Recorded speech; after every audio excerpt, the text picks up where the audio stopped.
Parfait, merci beaucoup Thomas Joly, merci beaucoup Yanis Morio, merci beaucoup Yanis de nous avoir rejoints pour ce bistrot du Parti de la France. Et nous avons également avec nous Thomas Petit. Bonsoir Thomas Petit, vous êtes membre du Conseil national du Parti de la France. Comment allez-vous? Eh bien, bonsoir Alexandre et bonsoir à tous nos éditeurs. Eh bien, écoute, ça va très bien. Ça ne peut qu'aller bien de toute façon parce que je suis en présence d'une bonne bière roumaine. Parce que oui, actuellement, je suis en Roumanie, à Iași, pour mes études de théologie. Voilà. Donc, ça va très bien. Ah bah on vous souhaite bien évidemment le plus grand courage pour le début de vos études en théologie en Roumanie, en espérant que en Roumanie il y ait moins de problèmes qu'en France, ce qui ne devrait pas être très difficile par rapport aux problématiques que nous combattons au quotidien. Et enfin, dernier invité récurrent de nos bistrots depuis le mois dernier, Daldec, qui ce soir interprétera le rôle d'Henri Delesquin, président du Parti national libéral et président également de RPNL, hein, même si ça n'existe pas. Bonsoir Henri, bonsoir Monsieur Delesquin, devrais-je dire. Comment allez-vous en ce vendredi soir? C'est le début de Shabbat. Bonsoir, monsieur Hunger. Je voulais vous remercier de m'avoir invité dans votre émission. C'est la première fois et je ne comprends pas pourquoi vous ne m'avez pas invité plus tôt. Je suis quand même une grande figure de la résistance patriote nationale. Alors pour répondre à la question, je vais très bien, même si Shabbat, c'est pas du tout ma religion. Mais alors moi, je vais demander à monsieur Petit ce qu'il faisait réellement en Roumanie. Parce que Monsieur Petit n'est pas actuellement chez Monsieur l'ignoble Leville Conversano. Parce que la Roumanie est petite. J'y suis allé plusieurs fois. À mon avis, le hasard n'existe pas. Alors, Thomas Petit, est-ce que vous rencontrez Daniel Conversano? Alors non, je ne l'ai pas rencontré encore pour le moment, puisque Monsieur Menteur. Conversano est actuellement soigné en France, si je ne m'abuse. Mais lorsqu'il sera de retour en Roumanie, pourquoi pas faire une rencontre diplomatique pour faire plaisir, bien sûr, à Monsieur de Lesquin. C'est le club des Arbonoïdes ou quoi? Alors, je voudrais préciser aussi pourquoi Henri de Lesquin n'a pas été invité plus tôt. C'est parce qu'il a fallu négocier aussi avec son EHPAD qu'il puisse bénéficier Écoutez, d'un congé un peu plus tard. Et donc, du coup, écoutez, ce soir, on a pu négocier et on a la chance d'avoir Henri de Lesquin avec nous. On a pu négocier avec son infirmière congoïde qui a accepté en fait vous m'invitez, vous m'insultez. Ce n'est pas convenant. C'est pas convenant, vous m'invitez, je suis votre invité, vous me coupez la parole sans cesse, et en plus, vous m'insultez. Non mais, alors, franchement, je reviendrai plus si c'est comme ça. Mais ne vous Henri, braquez pas. Henri, calmez-vous, sinon on va demander à Fatoumata de vous Écoutez, coucher et de changer votre couche dès je vais, maintenant. je vais prendre une Venez, camomille venez. pour vous faire plaisir. Ah là là là là. Mais bien évidemment, on va pas commencer l'émission sous des chapeaux de roue, mes chers amis. Henri de Lesquin, merci d'être avec nous. D'ailleurs, vous dites que bon, Shabbat, ce n'est pas votre religion, mais je crois que c'est celle de votre gendre, hein, n'est-ce pas? Bref. On va pas parler des sujets fâcheux toute l'émission, non. Écoutez, si, justement, là, pour le coup, j'aimerais bien avoir Alzheimer. Bah bientôt, hein, ne vous inquiétez pas, bientôt, Inch'Allah, comme disent vos abonnés. On va continuer, si vous le voulez bien, sur le premier thème. Alors, le premier thème, qu'est-ce que c'est? J'ai été étonné, j'ai été surpris parce qu'il y a une énorme propagande anti-Trump. D'ailleurs, j'ai même dîné chez des parents d'amis qui soutenaient à fond Kamala Harris, qui détestent Trump au plus profond de leur trip, mais qui n'ont absolument aucune connaissance, bien évidemment, de la politique américaine ou même de la connaissance sur les élections actuelles. Et là, je me pose même parfois la question, pourquoi est-ce qu'il y a une propagande anti-Trump alors que Trump, bah, on n'a pas de pouvoir électoral sur lui. On ne vote pas pour Donald Trump, on ne vote pas pour Kamala Harris. Nous sommes des citoyens, après tout, français, enfin, en tout cas nous, pas tous. Donc je me pose cette question. Vous, Thomas Joly, qui êtes président quand même du Parti de la France, président d'un parti politique, est-ce que vous voyez là un intérêt de cracher autant sur un candidat d'un pays étranger? Bah, on a bien compris que le système avait choisi son camp. Pas que le système français, c'est en fait le système international et même le système, l'État profond américain.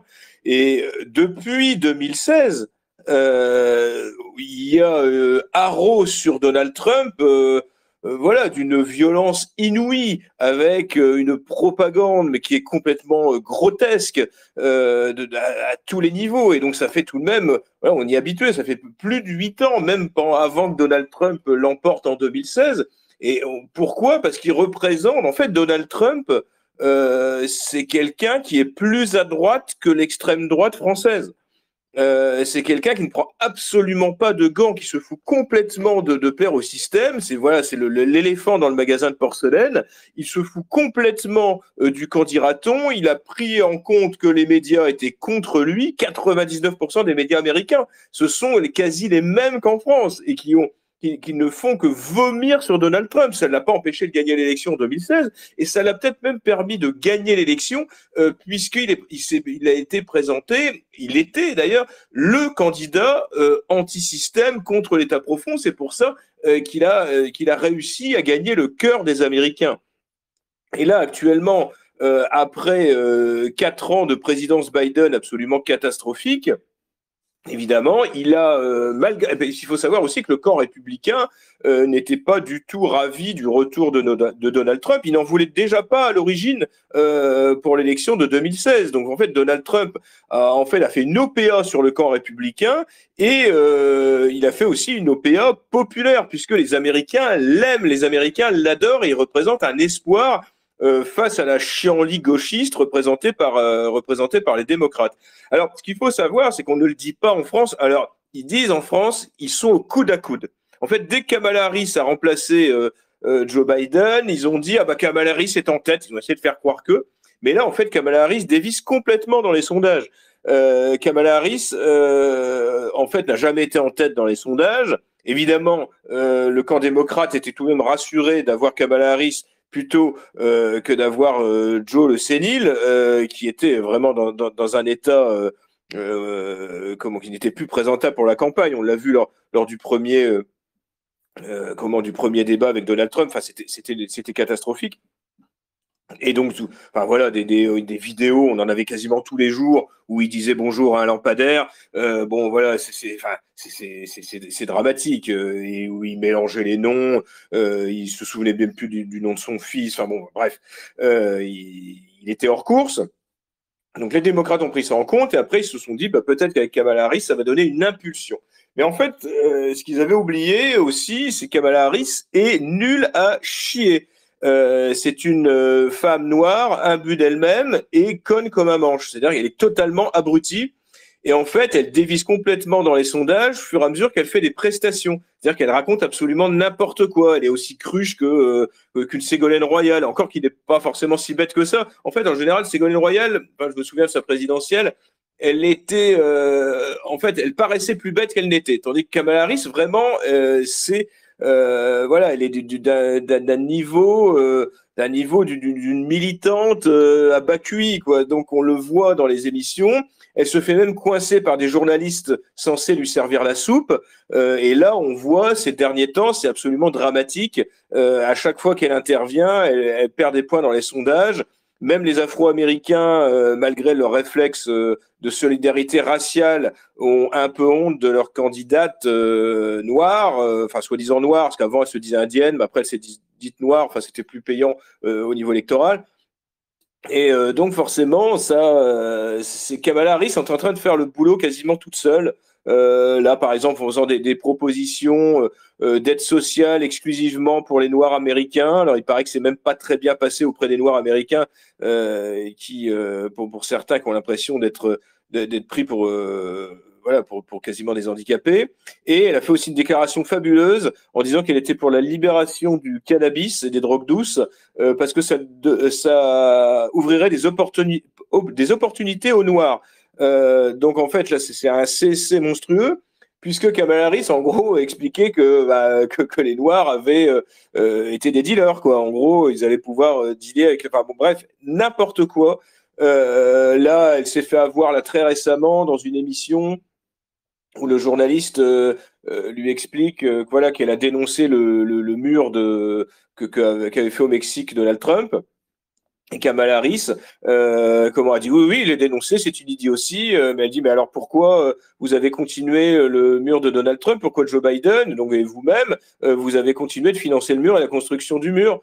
Et là, elle était complètement perdue parce qu'en fait, c'est ce qui est arrivé, c'est que Biden a continué la construction du mur que Donald Trump avait fait. Bon, voilà, elle fait gaffe sur gaffe et évidemment ça, Les médias français n'en parleront pas, bien évidemment, mais je pense que l'élection est déjà perdue. Alors, ils ont tenté d'assassiner Donald Trump par 2 fois. Ils ont tenté des histoires d'essayer de lui coller sur le dos. La justice aussi, au départ, avait essayé d'empêcher Donald Trump d'être candidat pour diverses raisons, pour le rendre inéligible. Ils n'ont pas réussi.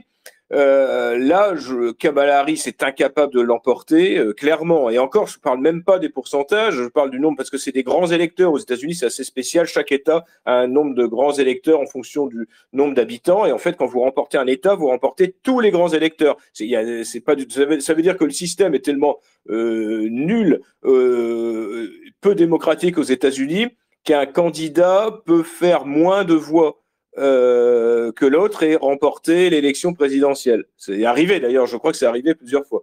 Donc voilà, quand les États-Unis nous donnent des leçons de démocratie, d'ailleurs on l'a vu à la dernière élection, je vais y venir, la dernière élection présidentielle, aux États-Unis, les élections, c'est voilà, c'est pas mieux qu'en Afrique. Hein, et donc voilà, c'est la dernière possibilité que pourrait avoir l'État profond pour empêcher Trump d'arriver au pouvoir, c'est de reproduire l'ignoble tricherie qui avait été effectuée donc en 2020 puisque Trump était en tête et que dans certains États, ils ont arrêté les votes, ils ont arrêté les comptes et ils ont mis une semaine à dépouiller les bulletins. Et et ils ont fait venir des bulletins, des votes par correspondance qui étaient à 100% pour Joe Biden. Donc voilà, ça a été un bourrage d'urne digne des pires républiques bananières africaines et qu'ils ont fait la dernière fois. Mais sauf que là, l'écart semble être tellement important qu'ils vont avoir beaucoup de mal à reproduire cette tricherie électorale qui discrédite totalement les États-Unis pour des décennies. Et il faut savoir que dans chaque État, on vote de manière différentes, qu'on n'est pas obligé de présenter les mêmes pièces d'identité. Donc ça permet de faire un bourrage d'urne, de faire voter des gens qui ne devraient pas voter. Enfin voilà, on imagine qu'aux États-Unis, c'est quelque chose de très contrôlé, très carré. Donc je parle pour les auditeurs qui ne connaîtraient pas vraiment, et pas du tout. Au niveau des élections, c'est catastrophique. Voilà, on se retrouve dans un pays africain ou latino-américain, enfin comme dans un trou à mer du tiers-monde où les élections sont complètement truquées. Aux États-Unis, voilà, c'est un peu comme ça, en particulier dans les États démocrates où c'est très très peu contrôlé. Donc moi je suis très confiant et véritablement à moins d'une falsification électorale de grande ampleur, d'encore plus grande ampleur qu'en 2020, je pense que Trump l'emportera et les démocrates savent déjà que c'est foutu, savent déjà que c'est perdu. Et je pense que même les médias le savent déjà, ils se désolent déjà de l'arrivée de Donald Trump au pouvoir. Et je précise que le Parti de la France, et même si nous n'avons évidemment pas à nous ingérer dans les affaires américaines, est tout à fait favorable à la réélection de Donald Trump, ne serait-ce que pour une seule chose, non pas pour la politique intérieure américaine, qui de toute façon sera meilleure puisqu'il est sur un programme de protectionnisme économique et de défense des Américains contre l'invasion migratoire, avec un adjoint comme Elon Musk en plus, qui normalement, c'est vraiment, si on pouvait avoir quelque chose de ce goût-là en France, ce serait formidable.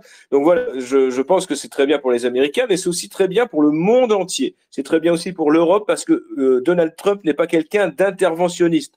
C'est quelqu'un qui a dit qu'il voudra mettre fin à la guerre en Ukraine immédiatement. Immédiatement. C'est-à-dire qu'il utilisera toutes les pressions possibles et imaginables pour mettre fin à cette guerre sanglante, cette guerre qui est en Europe, qui dure depuis trop longtemps. Et donc, c'est un moyen d'assurer la paix mondiale, puisque Donald Trump ne souhaite pas. Alors, certains disent oui, mais il veut faire la guerre contre l'Iran. Donald Trump, non, ne veut pas. Il veut surtout avoir la paix, la paix pour pouvoir appliquer sa politique intérieure, et il ne souhaite pas que le monde s'embrase, et il souhaite user de tout son poids politique, géopolitique, pour justement mettre fin au conflit dans le monde. C'est bien pour ça que les néocons, les faux cons américains qui souhaitent la guerre un peu partout, qui sont des va-t-en-guerre, eh bien, ne détestent Trump, puisque justement Donald Trump ne veut plus que les États-Unis soient le gendarme du monde, tout en utilisant évidemment tout son poids sur la scène internationale dans l'intérêt des Américains. Donc voilà, c'est avec Donald Trump, je pense qu'il y aura déjà, ne serait-ce que l'arrêt du conflit en Ukraine sera une excellente chose pour nous Européens et pour nous Français. Donc voilà pourquoi le Parti de la France évidemment, soutient Donald Trump dans cette élection. Et j'espère que le 5 novembre, eh bien, nous savourons, nous fêterons la victoire de Donald Trump. Ah, bah de toute façon, nous en parlerons le 1er novembre avec 2 spécialistes des élections américaines pour en savoir un peu plus. Bah, je suis d'accord avec globalement beaucoup de choses que vous avez dit, Thomas Joly. Simplement pour l'aspect démocratique, je pense que les États-Unis ont peut-être comment je pourrais dire, des qualités pour la démocratie locale, mais effectivement pour les élections nationales, on sait qu'il y a eu beaucoup de bidouilles, on sait que voilà, 2020, c'est évident qu'il y a eu une fraude. John Kennedy, voilà, ça a été avoué que c'est grâce à la mafia qu'il a eu le pouvoir, 50,1%, on rappelle, etc., etc. Donc oui, c'est très très mafieux et très très, comment je pourrais dire, déplorable pour un pays qui veut implanter la démocratie partout. Et vous, Laetitia, je sais que vous venez de... Ah bah allez-y Thomas, vous voulez prendre la parole parce que j'ai demandé à Non, non, c'était une Laetitia. petite précision parce que j'ai bien apprécié la portée sur Donald Trump. Bon, faut quand même préciser que lors de son dernier mandat, c'était un des seuls présidents américains, ou du moins quasiment sur le siècle passé, hein, un des seuls présidents américains à ne pas avoir emmené les États-Unis en guerre pendant son mandat. Donc oui, effectivement, je pense que c'est pas exagéré de qualifier Donald Trump de candidat de la paix. Tout à fait, Thomas Petit, vous avez bien fait de le rappeler. Et on rappelle aussi que Il a, Barack il a quand Obama... même, il a quand même reconnu l'ambassade à Jérusalem, ce qui peut-être a provoqué la guerre avec le Hamas. Faut pas l'oublier. C'est peut-être M. Donald Trump qui en est responsable. Ah, ça va peut-être un peu loin, mais effectivement, on rappelle que Barack Obama a eu le prix Nobel de la paix, hein. Donald Trump l'a pas eu, on rappelle. Alors que Barack Obama, c'est 8 ans de guerre. Et Laetitia, justement, je voulais vous poser une question parce qu'en France, on a une propagande anti-Trump, bizarrement, j'ai envie de dire. Et vous, est-ce qu'en Belgique, vous avez également cette anti-Donald Trump? Alors oui, normalement aussi, mais ça commence un petit peu à changer dans les médias mainstream où on dit qu'il a une petite avance sur Kamala Harris. C'est tout ce qu'on dit pour l'instant. Merci beaucoup Laetitia pour cette explication très synthétique. D'ailleurs, j'ai vu aussi qu'il avait été... Oui, cette histoire, vous savez, une agression sexuelle qu'il y a eu, je crois, il y a 30 ans sur un mannequin. Un mannequin soi-disant agressé il y a 30 ans. Et Kamala qu'il traite de fasciste. Fasciste, carrément, vous savez, ça c'est l'insulte à la mode, pas qu'en France, mais aussi dans le milieu anglo-saxon. On traîne de fasciste tout ce qui n'est pas d'extrême gauche. Donc si quelqu'un veut réagir là-dessus, peut-être Yanis Morio, ça me paraît très pertinent, si vous avez une réaction là-dessus. Oui, alors effectivement, j'ai vu cette diatribe où elle a dit qu'il était fasciste, quelque chose qui a toujours été minoritaire d'ailleurs aux États-Unis, quand on parle du vrai fascisme d'ailleurs. Mais cette campagne, je vais tout à fait d'accord avec Thomas Joly tout à l'heure. Je pense que je suis assez confiant parce que elle est complètement tarée et il le voit. Sa cible électorale le voit. Toutes les minorités qui sont d'ailleurs de moins en moins démocrates. Les latinos sont de plus en plus républicains. Pour ce qui est des Afro-Américains, bon, ils commencent à voir qu'ils se font rouler dans la farine. Et cette fois-ci, donc, si effectivement, si la fraude arrive à ses fins, parce que c'est le seul moyen d'ailleurs qu'ils auraient pour empêcher Trump d'accéder à la Maison-Blanche, ben, cette fois-ci, ça ne se passerait pas comme ça, parce qu'ils ont été bernés une fois quand il n'a pas été réélu. L'électeur républicain trumpiste moyen, bon, c'est pas l'électeur sciotiste des Alpes-Maritimes. C'est des mecs avec des fourches qui viennent du sud profond ou du Midwest, qui vont pas se laisser faire. Enfin là, on risquerait d'aller vers une véritable guerre civile, comme on n'en a pas vu depuis la guerre de sécession. Donc je pense qu'ils vont peut-être mesurer le risque si vraiment ils font une fraude trop apparente, parce que là, si vraiment il doit y avoir fraude, elle serait apparente, l'écart est trop large. Donc ils essayent voilà, par tous les moyens de nous sortir des trucs. Là, j'ai vu qu'il y avait une espèce de mannequin, on ne sait pas trop d'où elle sort, qui disait oui, Donald Trump m'a tripoté. On ne sait pas trop ce que ça signifie, tripoter. Ça peut être, je ne sais pas sur quelle partie de son anatomie. Et c'était, tenez-vous bien, en 1993. Bon, vous n'étiez pas né. Donc c'est dire, voilà, elle se réveille un peu tard. Bon, je sais que maintenant c'est la mode de dire que 60 ans après, on peut réveillé pour des choses comme ça depuis l'affaire Weinstein, comme on dit dans les médias. Donc bon, bah ma foi, ils vont nous faire encore quelques ballots d'essai, ils vont nous dire que c'est un type abominable, ils vont nous trouver des témoignages comme ça, mais cette fois-ci, voilà, je pense qu'il va y avoir son grand retour. Et effectivement, c'est une très bonne chose pour la paix. Ça va être ce qu'on lui a laissé. Bon, le mandat présidentiel américain de 4 ans est quand même affreusement court, donc il n'a pas eu le temps la première fois. Il était contraint aussi par tout un tas de contre-pouvoirs et tout un tas de faux amis qu'il avait, notamment son vice-président, notamment le département d'État, qui ont tout fait pour saboter ces bonnes mesures. Il était quand même à 2 doigts de mettre fin à la guerre de Corée, qui de facto n'est pas terminée, puisque la situation, voilà, bon, il y a eu armistice, mais la question n'est pas tranchée, donc ils sont toujours officiellement en guerre. Ça, il était à 2 doigts de le régler. Bon, ma foi, le suivant n'a rien fait pour ça. Sur l'Iran, voilà, bah, comme disait Thomas, on nous dit voilà, qu'il veut faire la guerre en Iran, mais de toute façon, le régime des mollahs ne tiendra pas, il va tomber comme un fruit trop mûr, comme beaucoup de régimes qui sont arrivés au bout, qui n'ont plus le soutien du peuple. Bon, là, c'est leur chant du cygne, ils montrent les crocs une dernière fois. Je lui donne pas 10 ou 15 ans avant de tomber, de retourner vers un nouveau régime ou un retour à l'ancien. Quelque chose voilà, de nouveau, l'Iran va se... C'est la fin de ce régime-là, de la révolution de 79. Merci beaucoup Yanis pour votre belle réponse, hein. Sur l'Iran, pourquoi pas? On pourra faire une émission là-dessus. Ça peut être intéressant de savoir si effectivement cette phase islamique est partie pour durer ou est partie pour s'effondrer. Ça peut être tout à fait intéressant. Pour revenir un petit peu sur la France, vous avez peut-être vu notre émission de dimanche dernier avec Alban Darguin qui nous expliquait globalement, dans une vidéo très explicite, qu'il remettait en cause, comment je pourrais dire, le poids de l'homme sur le réchauffement climatique et encore plus le poids du français sur ce fameux réchauffement climatique. Et on voit un peu partout sécheresse, pluie, on voit tous les médias qui s'en emparent quand il fait trop chaud, quand il fait trop froid. On parle du réchauffement climatique en permanence. C'est ce qui peut donner effectivement, ce qui a donné d'ailleurs l'idée de beaucoup de taxes par rapport à cela. Qu'est-ce que vous en pensez, mes chers convives, de tout ça? Est-ce que vous le culpabilisez tous les jours de consommer du CO2 finalement et de prendre peut-être la voiture? Laetitia, vous vouliez prendre la parole? Oui, pour ma part, je pense que c'est une vaste connerie pour faire peur aux gens et imposer de nouvelles taxes. Merci beaucoup pour votre sens de la synthèse, ma chère Laetitia. Vous êtes plutôt d'accord, j'imagine, les autres convives. Oui, bah, on peut s'apercevoir que là, on a des pluies diluviennes depuis quelques semaines un peu partout en France.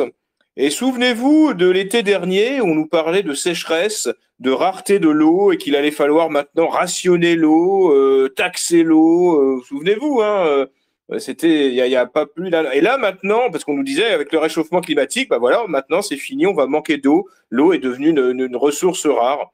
Et là, manque de bol pour la secte de climatologie. Manque de bol, et ben là, il tombe des trompes d'eau. On a eu un été particulièrement pluvieux.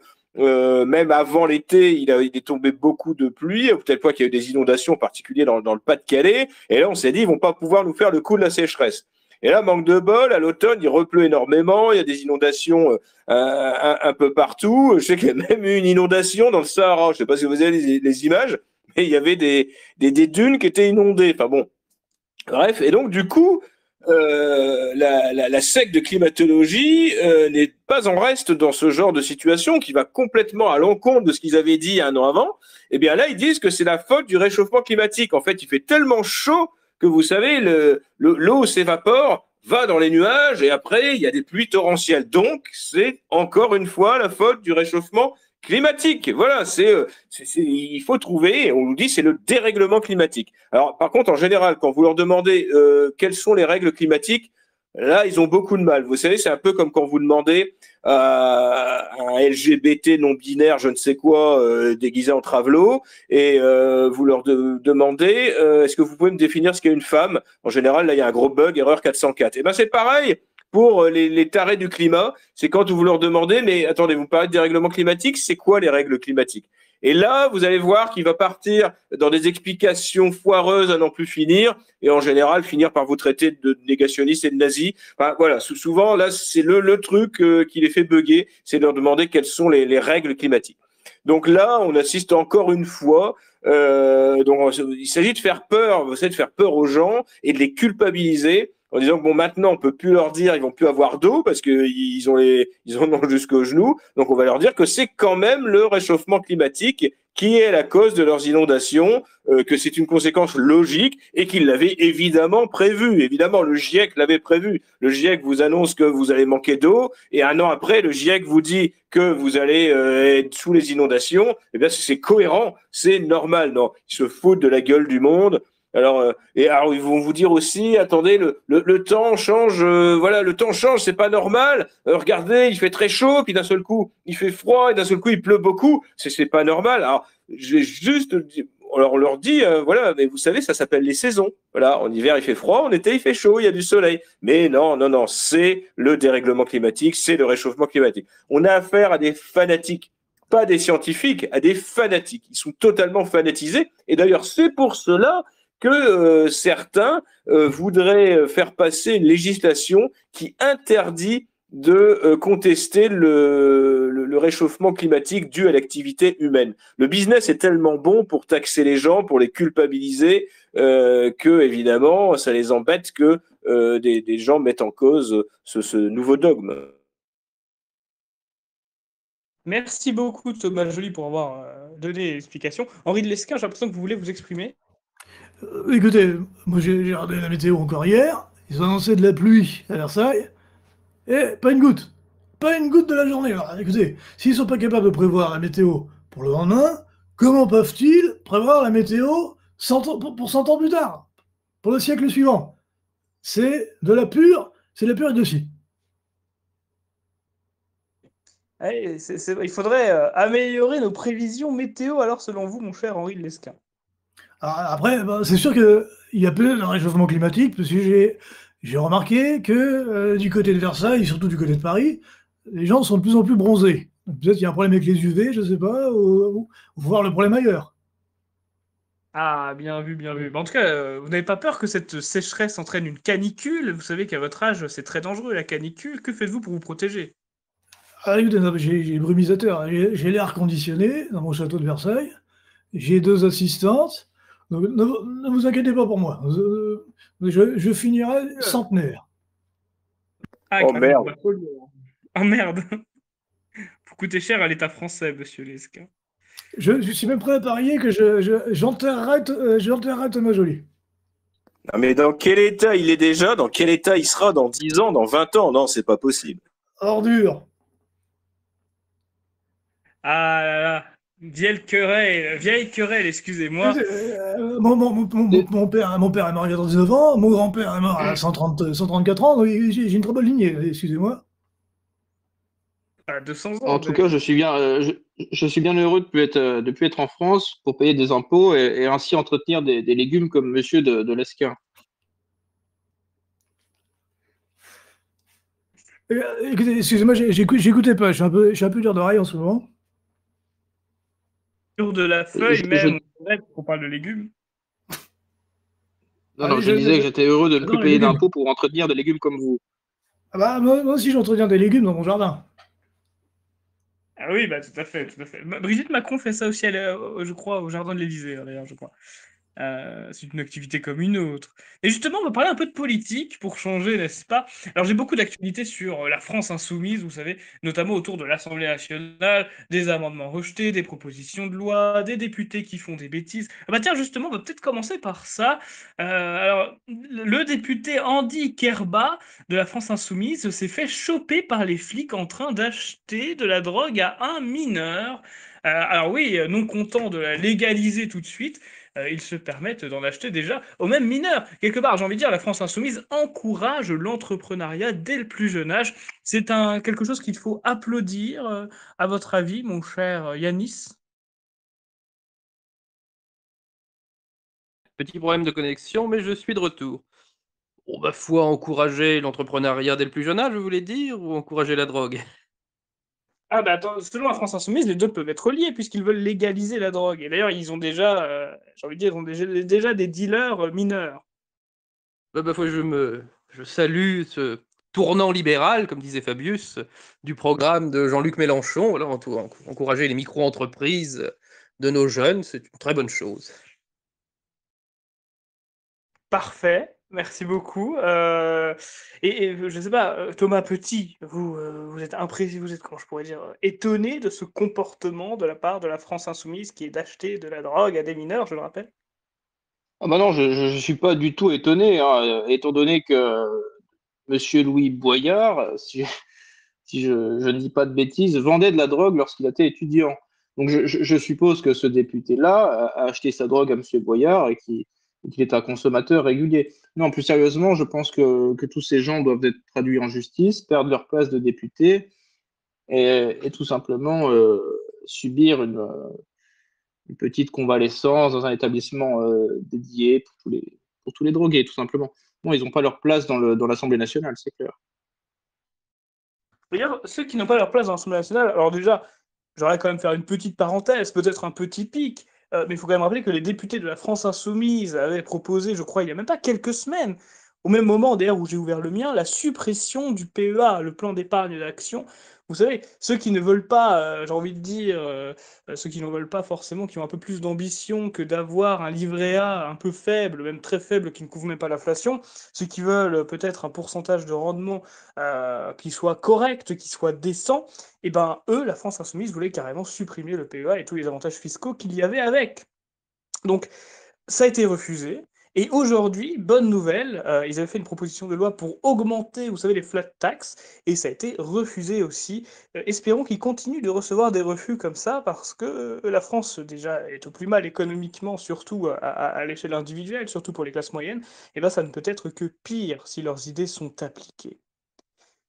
D'ailleurs, en parlant de France Je Insoumise, voudrais juste dire un allez-y. petit mot sur oui, le député qui s'est fait poisser là, en train d'acheter de la cam dans le 18e. Attention, c'était aussi pour la drogue du chemsex. En fait, le chemsex, pour ceux qui ne connaîtraient pas, en fait, ce sont des homosexuels qui se défoncent complètement avec des drogues spécifiques pour pouvoir avoir enfin, pouvoir baiser, faire des partous toute la nuit, des orgies homosexuelles. Et apparemment, après, ça devient une addiction. Ils ont besoin de ça pour faire pour faire des performances sexuelles, pour pouvoir baiser toute la nuit. Donc voilà, là, on est bien dans le sordide, là, bien dans le graveleux. Et donc, ce député, Andy Kerbrat, alors c'est sûr il a une gueule un peu bizarre et on était étonné. Apparemment, c'est vraiment un Breton, donc avec un prénom Andy, nous passons. Donc voilà, on le connaissait pas d'ailleurs. Il s'est fait connaître grâce à ça, et je ne suis absolument pas étonné. Je serais curieux d'ailleurs, au nom de la transparence, pourquoi il n'y aurait pas un bilan toxicologique qui soit fait au sein de l'Assemblée nationale, au sein du Parlement tout entier, même du Sénat, et pourquoi pas poussons jusqu'à l'Élysée. Les Français devraient avoir le droit de savoir si ils votent pour des drogués, des gens qui prennent des drogues qui sont illégales. Attention. Je parle pas de produits légaux, je parle pas non plus, je ne suis pas un hygiéniste, mais il faut savoir que les drogues, jusqu'alors en France, sont illégales. Il est illégal d'en consommer. Donc si on en consomme, ça veut dire qu'on alimente un marché illégal. Donc on se met soi-même hors la loi. Et donc je pense qu'il serait souhaitable qu'il y ait un bilan toxicologique qui soit fait sur l'ensemble des députés, des sénateurs et également des représentants de l'État. Je pense que ce serait édifiant et comment que les Français ont le droit de savoir si leurs représentants sont camés ou pas, c'est-à-dire est-ce qu'ils enfreignent la loi pour prendre des produits illégaux. Je pense que ce serait pas mal, ça intéresserait les gens et on pourrait être surpris ou pas. Mais je pense que sur de l'extrême gauche jusqu'à la dite extrême droite à l'Assemblée nationale, eh bien, on pourra avoir quelques surprises. Voilà. Je pense que dans le groupe du Rassemblement national, il doit y avoir aussi certains accros au chemsex, hein, vous voyez. Il y a qu'à voir leur pupille dilatée et leur tête. Hein, voilà. Donc, je pense que quelques-uns ne seraient pas très à l'aise avec un bilan toxicologique. Effectivement, c'est une très bonne suggestion. Et j'espère en tout cas que ce député en question pourra goûter au plaisir du chemsex dans sa cellule de prison en se faisant sodomiser par un OQTF. Voilà. Très belle suggestion, j'ai envie de dire. Petite précision cependant, le chemsex n'est pas exclusif aux homosexuels. C'est tout simplement la Écoutez, sexualité entre... Allez-y. Arrêtez d'utiliser ce terme de chemsex. C'est un anglicisme. Il ne faut pas dire chemsex, il faut dire soirée coquine sous l'effet de produits stupéfiants. Voilà. En France, on parle français. Alors, du coup, j'ai dit chemsex, je mets une petite pièce dans la tirelire, mais c'est la dernière fois. Et quel con! Pardon? En plus d'être sénile, il est sourd. Mais non, rien. Après, pour répondre... Concernant cette affaire, on peut tout de même relever le fait que, je suppose, l'origine ethnique de ce jeune revendeur de drogue était remarquablement peu âgé. Alors, vous savez que moi, dans mon programme, je suis pour le rétablissement du travail des mineurs. Donc, moi, je pense que de ce côté-là, c'est peut-être une avancée pour la société. Dès 14 ans, on les envoie travailler. Oui, c'est vrai que vous voulez brûler le code du travail, donc c'est un code effectivement de travail pour mineurs. Absolument. Brûler le code du travail et renvoyer les immigrés, pas l'inverse. Tout à fait. Absolument. Tout à fait. Voilà, le chemsex n'est pas exclusif aux homosexuels, et en parlant d'eux, on embrasse de loin nos camarades du Rassemblement national. Pour faire la transition, pourquoi je vous ai parlé autant, si vous voulez, voilà, de la volonté de supprimer les avantages fiscaux du PEA, pourquoi je vous ai parlé de flat tax? Et ben, c'est pour vous montrer que la France insoumise est un danger réel pour l'économie. Et justement, qui de mieux que la France insoumise pour présider le budget 2025 de l'Assemblée nationale? Et oui, c'est effectivement la députée, Madame le député Nadège Abo-Mangoli, qui a été choisie pour être présidente de l'examen pour le projet justement du budget 2025. D'ailleurs, cette décision a été applaudie de toutes parts, tout d'abord par évidemment Sébastien Delogu, qui, je rappelle, ne connaît pas le maréchal Pétain. J'espère qu'en suivant nos émissions, il verra qui c'est, et que c'est une immense fierté, pour citer Mathilde Panot, sa collègue à l'Assemblée nationale. Alors, je pense que vous êtes rassurés, le budget est en de bonnes mains, n'est-ce pas? Oui, alors pourquoi est-ce qu'elle a été applaudie? Parce que c'est la première, effectivement, africaine, la première personne noire à être sur le perchoir. Peut-être une réaction. Vous êtes à l'aise, Yanis Morio, vous pensez effectivement que le budget 2025 sera bien géré pour l'Assemblée nationale? Oh non, il sera très mauvais, de toute façon, on ne s'attend à rien. Mais d'un côté, bon, nous sommes, tant que nous ne sommes pas encore au pouvoir et que nous saurons régler la question, nous avons des dettes, nous sommes même surendettés depuis des années, même déjà depuis le choc pétrolier.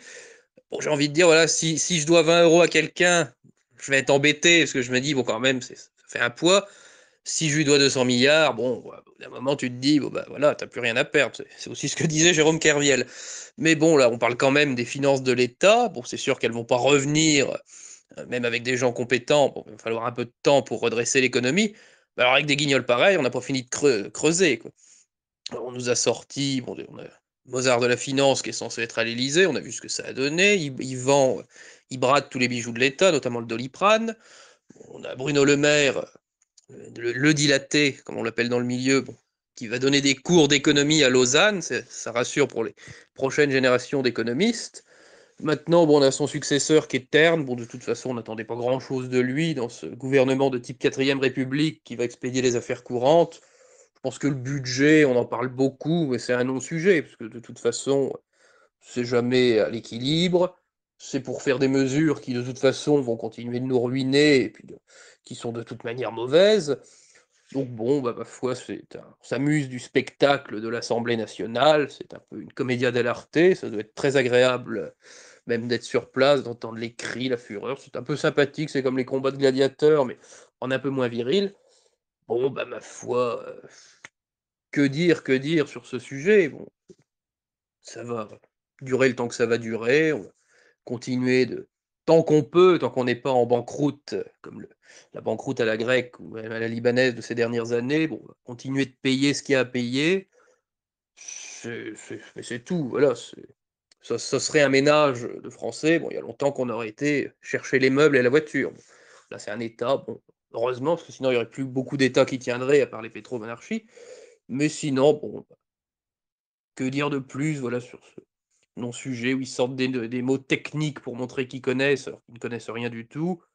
Ça n'intéresse pas tellement les Français qui savent très bien que, de toute manière, bon, pas demain la veille qu'on résoudra les problèmes.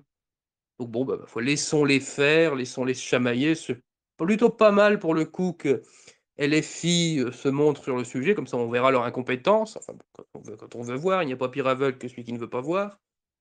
Donc ma foi, nous verrons bien dans les semaines à venir ce que ça va donner. De toute façon, on part sur un 49-3, ils l'ont d'ores et déjà dit.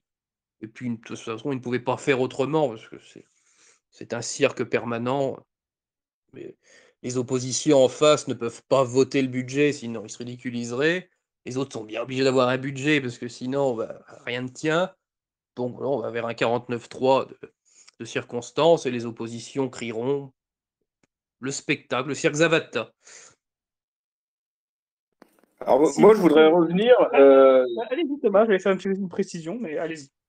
Je voudrais revenir quand même sur cette Madame Abomangoli, qui, d'ailleurs, quand on l'entend parler, on sent qu'il y a un accent de là-bas qui est resté. Voilà, c'est pas, Écoutez, voilà. si je peux me permettre une petite boutade pour déstresser M. Thomas Joly, je dirais que le député, avec la députée congoïde Nadège Abon-Mongolie, pour préciser le budget 2025, on est assuré d'avoir une caisse noire.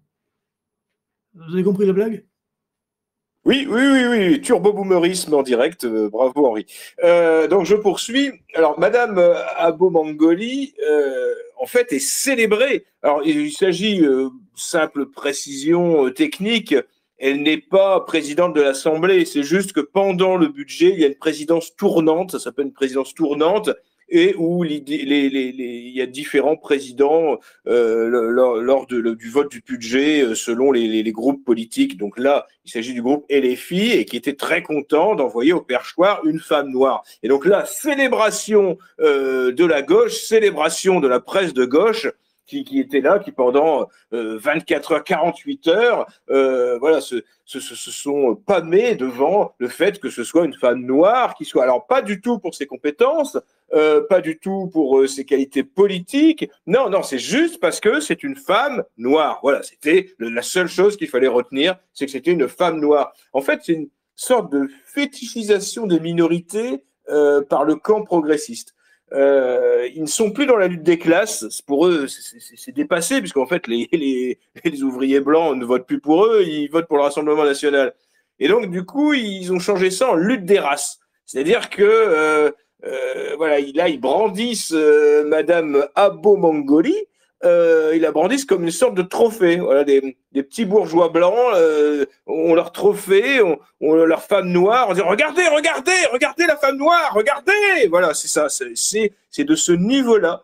Il y a zéro, et je pense que c'est particulièrement dégradant pour cette dame et dégradant pour les personnes noires. C'est en disant regardez, on a mis un noir sur le perchoir, regardez comme nous sommes inclusifs, comme nous sommes antiracistes. Enfin bon, bref, c'est d'un niveau, mais c'est effroyable.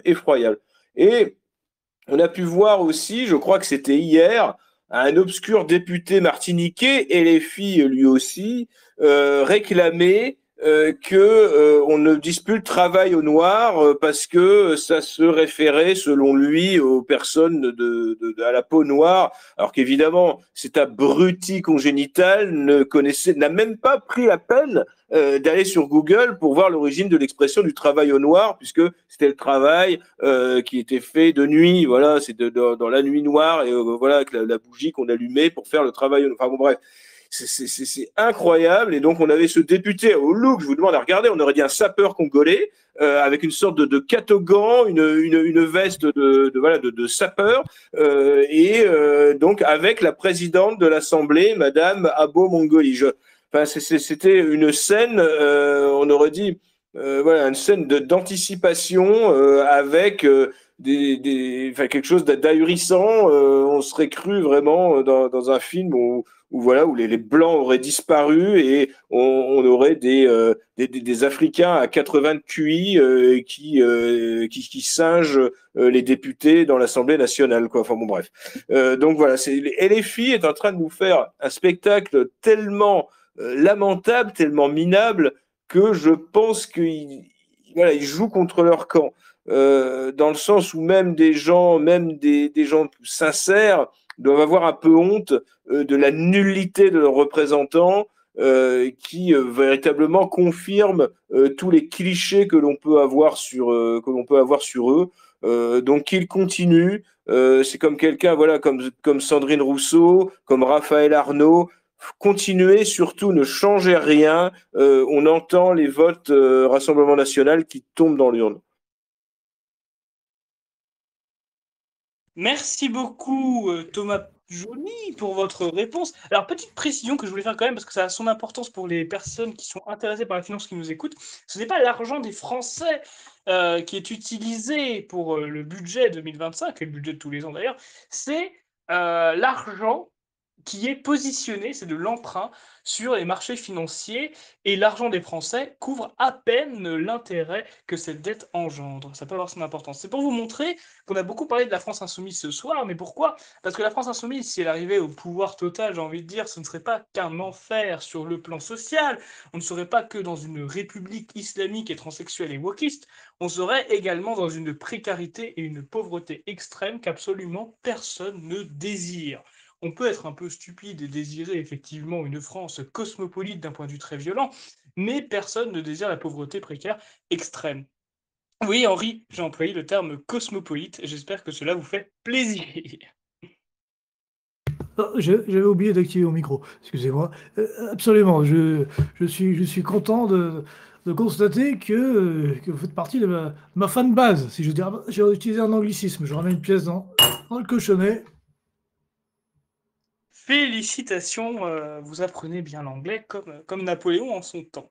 Mais Ah, bon, vous seriez étonné. on va s'arrêter là au niveau de la comparaison. Mais j'oubliais, j'ai la chance d'avoir avec moi une Belge finalement, Laetitia. Qu'en est-il de la légalisation de la drogue? Est-ce si différent avec la France d'une part? Et d'autre part, j'aurais bien aimé vous demander, est-ce que vous aussi, vous avez des élus à des postes importants d'origine afro-maghrébine? Je sais que vous avez des transsexuels dans les ministres déjà.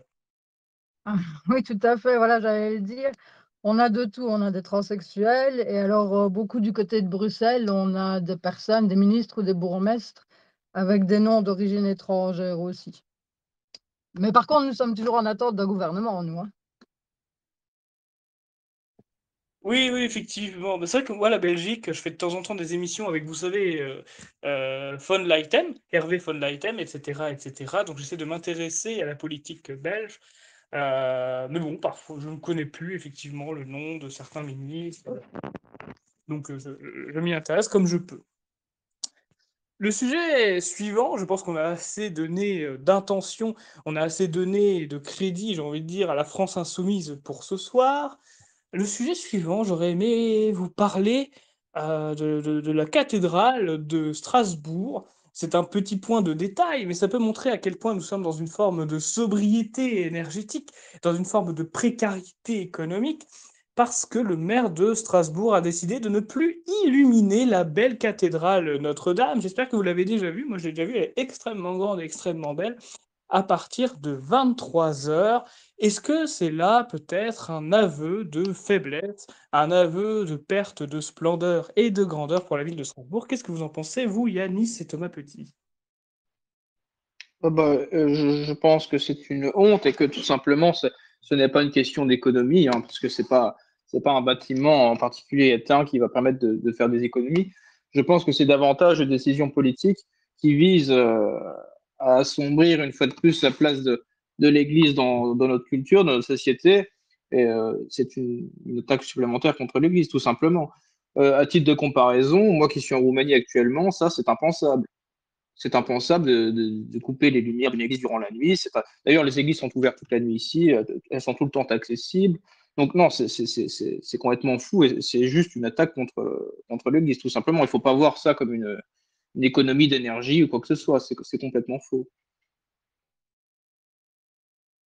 Oui, effectivement, c'est une véritable catastrophe. Bon, Madame le maire de Strasbourg n'est pas nous habituée à faire bien des bêtises. Donc, il y avait eu déjà cette histoire de mosquée qu'elle a inaugurée, une mosquée turque directement dirigée par Erdogan. Bon, pour une petite fille d'Arméniens rescapés du génocide, ça la fout un peu mal. Mais en ce moment, alors c'est haro sur les cathédrales. Là, cette semaine, on a rarement autant parlé des cathédrales que depuis bien longtemps, puisque donc, enfin, des cathédrales et des basiliques, puisqu'il y a eu déjà cette histoire de faire une salle de shoot dans Notre-Dame de la Garde. Ça, voilà, c'est encore une petite provocation des gauchistes qui, en plus, n'est même pas, d'un point de vue technique, on peut même pas faire ça, puisque quand moi je suis déjà monté à Notre-Dame de la Garde à Marseille, effectivement, bon, les craqueux qui n'ont plus vraiment de force physique, bon, ils prennent du crack, ils prennent pas de la pervitine, donc ils vont pas monter ça à toute vitesse comme un marathonien. Pas marathonien d'ailleurs, le marathonien ne va pas vite, il va en endurance. Mais bon, il y a déjà eu cette histoire-là, bon, petite provocation. Il y a eu ensuite encore une énième provocation contre la basilique du Sacré-Cœur de Montmartre. Bon, ça fait depuis des années qu'on nous dit ouais, c'est le sang des communards, c'est une honte, il faut raser ce machin, en plus c'est très laid. Même des gens d'ailleurs de notre milieu avaient dit ça à une époque. Bon, passons, je citerai personne. Mais bon, voilà, c'était la petite provocation habituelle, ça on a l'habitude, on connaît. Et là, donc, il y a eu donc, cette histoire de Strasbourg, vont éteindre les lumières, c'est sûr que c'est une goutte d'eau, c'est ce qu'on appelle des économies de bout de chandelle, comme disait naguère le chancelier d'Argenson. Bon, ben, ma foi, c'est toujours voilà, une provocation de plus. Et puis alors, cette affaire de Notre-Dame de Paris, alors là, c'est le pompon, faire payer l'entrée comme si ce n'était qu'un musée, bon, c'est aussi, on ne va pas se voiler la face, c'est aussi une forme de musée, beaucoup de gens y vont pour voir les beautés de la cathédrale, bon, c'est normal aussi, même quelqu'un qui ne croit pas, qui s'il a un minimum de sensibilité esthétique, voit que ça a quand même de la gueule, pour parler vulgairement, mais c'est au-delà d'un musée, c'est normal donc, de payer l'entrée d'un musée, mais là, il y a des gens qui y vont aussi pour prier, donc bon, c'est normalement, on ne monnaie pas le Seigneur, c'était même dans les termes, pour ceux qui sont très attachés à la laïcité, bon, qui d'ailleurs ne connaissent absolument pas la loi de 1905, parce qu'ils l'invoquent à chaque fois quand on nous dit ouais, la soutane dans la rue c'est une honte, la loi de 1905, justement, elle garantissait le port des, euh, des habits religieux pour ses ministres, aussi bien pasteurs, ceux qui portent l'habit, hein, pas les évangéliques, le prêtre et les rabbins.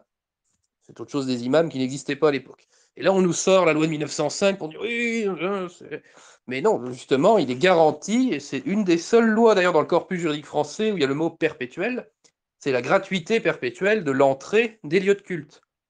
Voilà, c'était un des accords quand les églises sont passées la propriété donc des bâtiments, pas leur gérance intérieure, mais la propriété des bâtiments est passée à l'État. On devait garantir perpétuellement l'accès libre et gratuit. Donc normalement, on devrait pouvoir ouvrir et protéger les églises. Beaucoup de communes où ça ne se fait pas. Donc voilà, bon, les gens même les anticléricaux ne connaissent plus leurs classiques. Donc bon, ça, c'est pas nouveau. Donc bon, cette semaine, voilà, c'était vraiment le florilège sur les cathédrales. Bon, ma foi, continuons comme ça. Nous verrons ce que ça va donner. Bon, après, ça va passer de mode. Mais bon, voilà, on voit que c'est toujours là, cette déchristianisation qui est plus de nos jours pour beaucoup de gens une déchristianisation d'indifférence, ce qui est regrettable aussi. Mais bon, il y a encore voilà, la bête de l'anticlérical hystérique, les mecs de la libre pensée qui continuent de s'agiter. Bon, ma foi, c'est déplorable, mais en même temps presque anecdotique tant qu'ils ne mettent pas leurs menaces à exécution.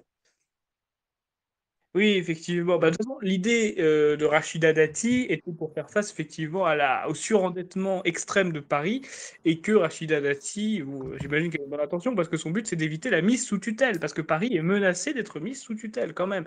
Ça montre la capacité d'ingérence d'Anne Hidalgo et de son idéologie politique centriste. Mais effectivement, vous avez anticipé un de mes sujets parce que je voulais Si je parler peux faire, de si ça. je peux faire une suggestion, hein, s'il faut couper l'électricité la nuit dans la cathédrale, à ce moment-là, on peut couper le Coran dans les mosquées, non? Mais on Couper le peut aussi Coran. couper l'électricité dans les EHPAD, putain. Électricité dans les EHPAD, tout à Bah, fait. écoutez, vous êtes fortement impoli, monsieur Joly. Monsieur Joly, vous n'avez de Joly que le nom. C'est Monsieur Mais c'est même pas Petit. moi qui ai parlé, vieux machin, putain. Boomer. Ah, c'est Euh, du gros. je voudrais préciser, concernant la cathédrale de Strasbourg, quand même que l'économie réalisée en éteignant la cathédrale à 23 heures a été calculée. Et en fait, c'était une économie de 4,80 € par jour. Donc on voit bien qu'on était dans l'idéologie anticléricale, antichrétienne, et non absolument pas dans la volonté de faire des économies.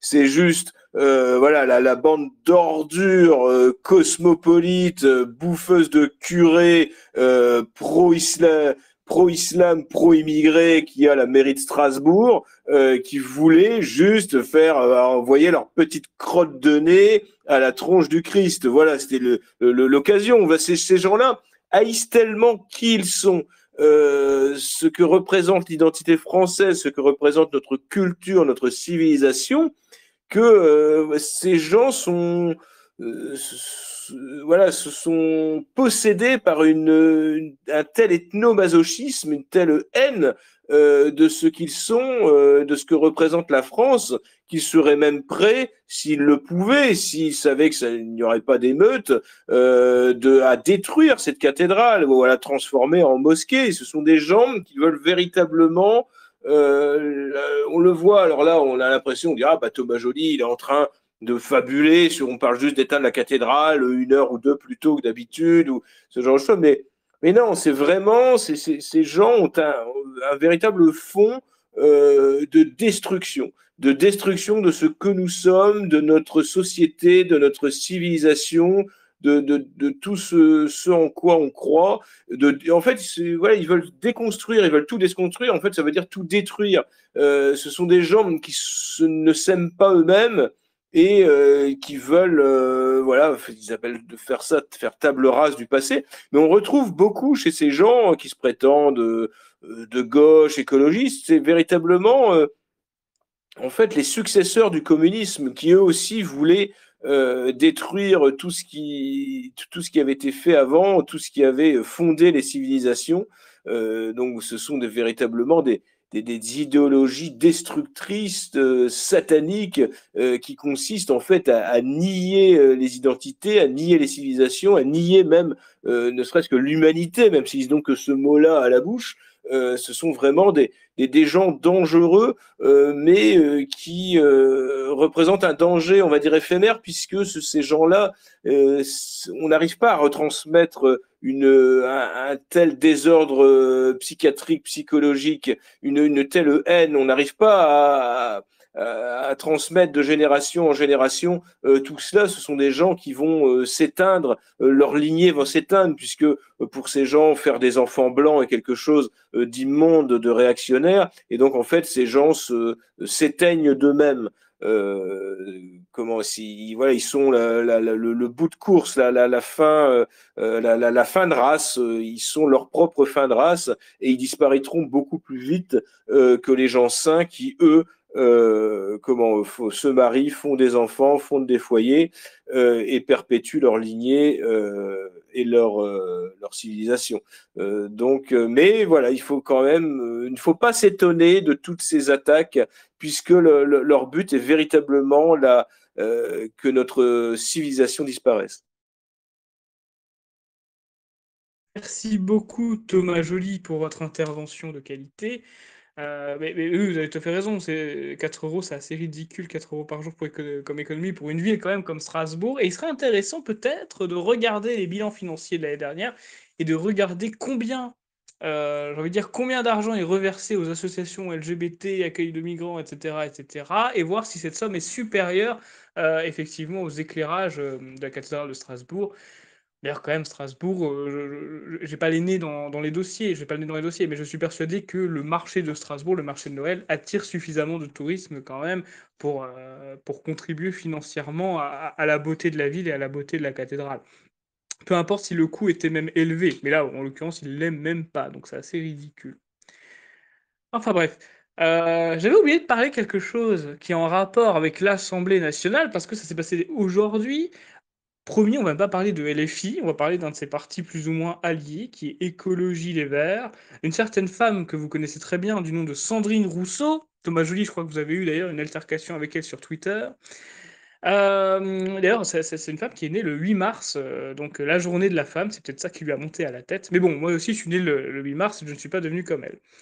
Elle a fait un bras d'honneur au Rassemblement national. Effectivement, le Rassemblement national avait pointé du doigt que la contribution française pour les fonds européens était peut-être un peu trop élevée.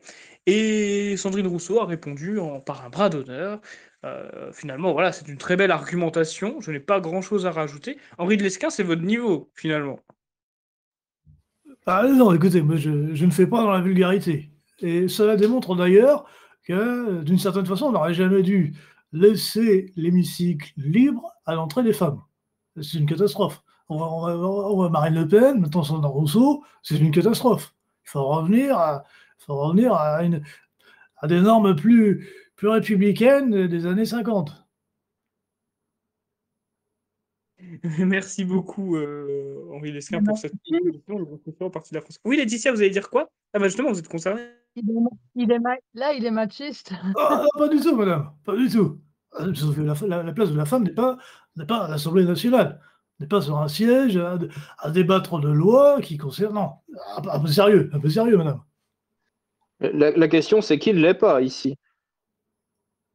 Moi, je me considère pas comme machiste. Éventuellement, peut-être pas, ouais, peut-être une forme de misogynie, mais une misogynie assez rationnelle finalement. Par contre, vous êtes Voilà. judéo-servile. Mais vous avez dit, Henri de Lesquen, dans une interview, que vous n'avez de haine pour personne. Je m'en rappelle très bien. Et ça, c'est très beau, c'est à votre honneur. Mais je répète, j'ai haine pour personne. Parce que ma haine Même est pour bienveillante. Vous comprenez? Peut-être un peu pour Ah, Zemmour. Zemmour, c'est autre chose. C'est un ignoble, abject personnage, encore plus perfide que Thomas Joly. Ah, mais fallait pas le lancer là-dessus, malheureux. Eric Zemmour, qui d'ailleurs, à la synagogue, ne s'appelle pas Eric. Vous le saviez, Oui. vous le saviez. Et qui d'ailleurs, si vraiment il était français, il s'appellerait Eric Olive. Il ne s'appelle pas Eric Olive. Il a même 2 frigos. Ça, faut le savoir. Et sinon, votre l'abjection prénom totale. guatémaltèque, c'est comment, Henri? Pardon? Vous avez un prénom guatémaltèque, non? Enfin, vous avez des origines guatémaltèques, ce serait sympa d'en parler, parce que je crois que Très faible. Et vous savez, Guatémaltèque, c'est les descendants de conquistadors. Donc moi, je suis un descendant de fiers conquistadors en armure. Je ne suis pas du tout descendant de sauvages dans la jungle. Il y a quelques Indiens qui marchent quasiment à 4 pattes aussi au Guatemala. Hein.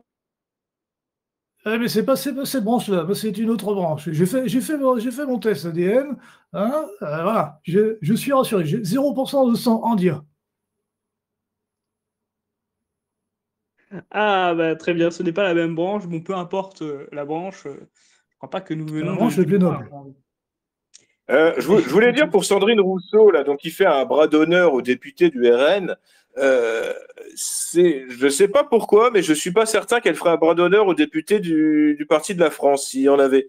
Parce qu'en fait, je pense qu'on saurait se faire respecter de ces dégénérés, et que, évidemment, quand on voit un Jean-Philippe Tanguy, et ben évidemment, on se dit qu'on va lui faire un bras d'honneur ou voir même lui mettre de claques, il n'osera pas beaucoup réagir. C'est-à-dire qu'en fait, il se permet ce genre de choses. Bon, voilà, c'est une sorte de ramassis de voyous, de drogués, d'Africains qui débarquent là, ils savent à peine où ils sont. Donc ça, c'est le groupe LFI, quoi. Voilà, de gauchistes qui se croient dans une assemblée générale de l'UNEF.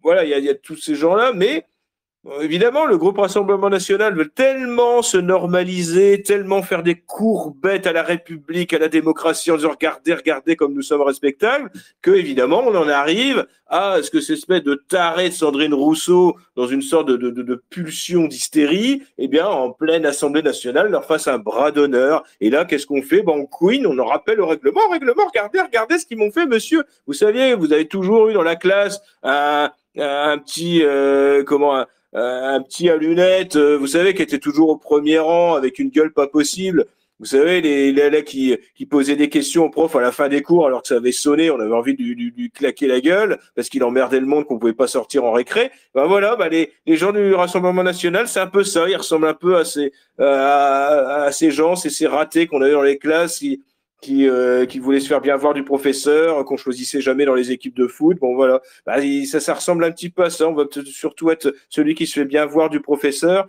qui se fait bien voir du chef. Et puis quand on nous fait un bras d'honneur, on peut dire regardez monsieur ce qu'il m'a fait. Bon, voilà. Écoutez, moi, je posais plein de questions. Je posais plein de questions au professeur. Hein, je posais plein de questions au professeur à la fin des cours, et c'est pour ça que j'en suis là où j'en suis maintenant. Donc, vous aurez dû en prendre de la graine, monsieur Thomas. Ah oui, c'est marrant. Au lieu de faire du pied-ballon, là. Je suis pas étonné que vous soyez de cette race, Henri.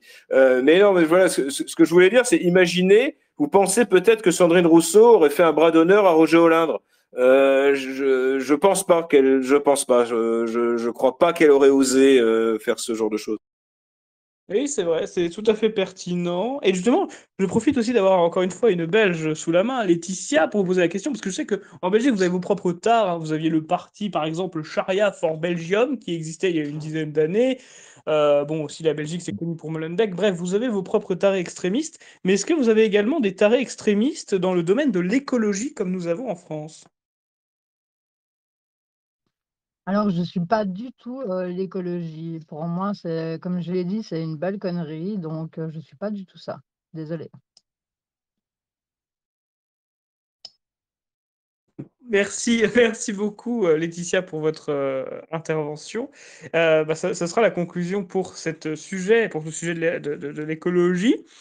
On va passer au sujet suivant maintenant.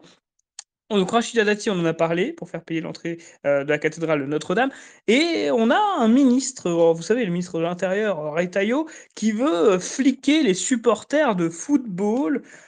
Pourquoi les supporters et pas certains joueurs? D'ailleurs, je me pose parfois un peu la question quand je vois certains. Qu'est-ce que vous en pensez? Il y a quelqu'un qui aime bien le sport, qui aime bien le foot parmi vous? On n'a pas Bruno Hirou ce soir, on n'a pas Maxime Leroy, qui ont fait des émissions sur le foot. On n'a pas Frédéric Avalli également qui suit beaucoup. Est-ce que Non, il y mais a un moi, foot je suis le football, Alexandre Unger.